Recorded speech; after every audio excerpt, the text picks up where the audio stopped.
Hi friends, this is Shivaram Yadav and welcome to నోజ్వుడ్ cinema talkies. Friends, ఈ వీడియోలో మీకు నేను జాసన్ మెమోయ్ లీడ్ రోల్ పోషించిన ఆక్వామ్యాన్ 2 రివ్యూ చెప్తానండి. ఈ సినిమాలో జాసన్ మెమోయ్తో పాటు Patrick Wilson, Amber Heard, Randall Park, Nicole Kidman తదితరులు నటించారండి.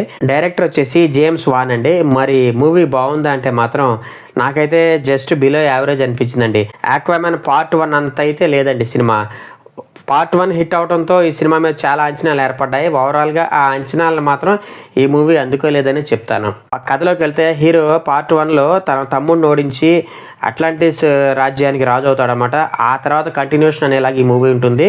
అందులో భాగంగా ఆయనకు ఒక కొడుకు పుడతాడు. పార్ట్ 1లో హీరో మీద పగబట్టి ఉంటాడు చూడండి, ఒక నీగ్రో జాతి వ్యక్తి. అతను మళ్ళీ ఈ పార్ట్ 2లో వస్తాడనమాట. అతను వచ్చి కొన్ని కెమికల్ ఎక్స్పెరిమెంట్స్ చేసి వాతావరణాన్ని బాగా వేడెక్కించేలా ఎక్స్పెరిమెంట్స్ చేస్తుంటాడు. అందువల్ల నార్త్ పోల్, సౌత్ పోల్ ఉన్నటువంటి మంచు చాలా త్వరగా కరిగిపోతూ ఉంటుంది. ప్రపంచంలో ఉన్నటువంటి టెంపరేచర్స్ బాగా పెరగటం వల్ల హఠాత్తుగా అయితే తుఫాన్లు రావటం, లేదంటే కరువు రావటం, ఇట్లాగా చాలా ఇబ్బందులు పడుతుంటారు అనమాట. మరి దీనిని మన హీరో అయిన ఆక్వామ్యాన్ ఎలా అడ్డుకున్నాడు అనేది మూవీ అనమాట.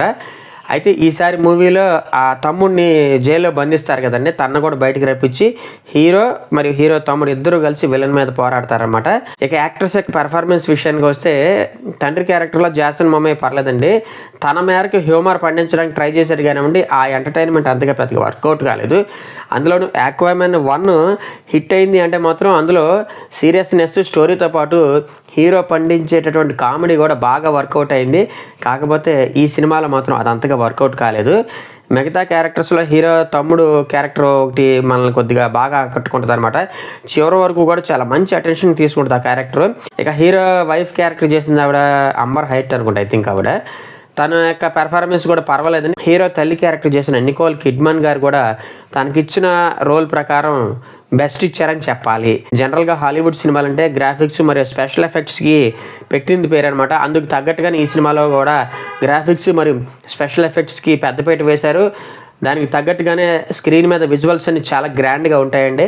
నా coming to the technical department, gracing Williams అందించినటువంటి బ్యాక్గ్రౌండ్ మ్యూజిక్ అయితే బాగుందండి, సన్నివేశాలకు తగ్గట్టుగా ఉంది. కాకపోతే పార్ట్ 1లో ఉన్నంత గొప్పగా అయితే లేదు మ్యూజిక్. డాన్ బర్గెస్ యొక్క సినిమాటోగ్రఫీ మాత్రం బాగుందండి.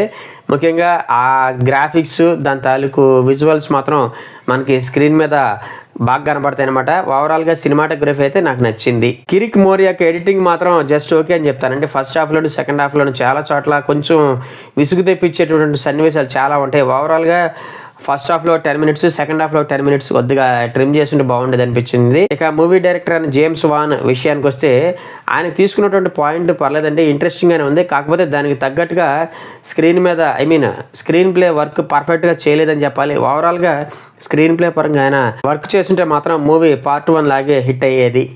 ఈ సినిమాకి నేను ఇచ్చేటటువంటి రేటింగ్ వచ్చేసి 2.5 అండి. నా ప్రజెంటేషన్ కనుక మీకు నచ్చినట్లయితే వీడియోని లైక్ చేయండి, షేర్ చేయండి. మీ ఫ్రెండ్స్ అండ్ ఫ్యామిలీ మెంబర్స్ చేత కూడా మన యూట్యూబ్ ఛానల్ని కొంచెం సబ్స్క్రైబ్ చేయించండి.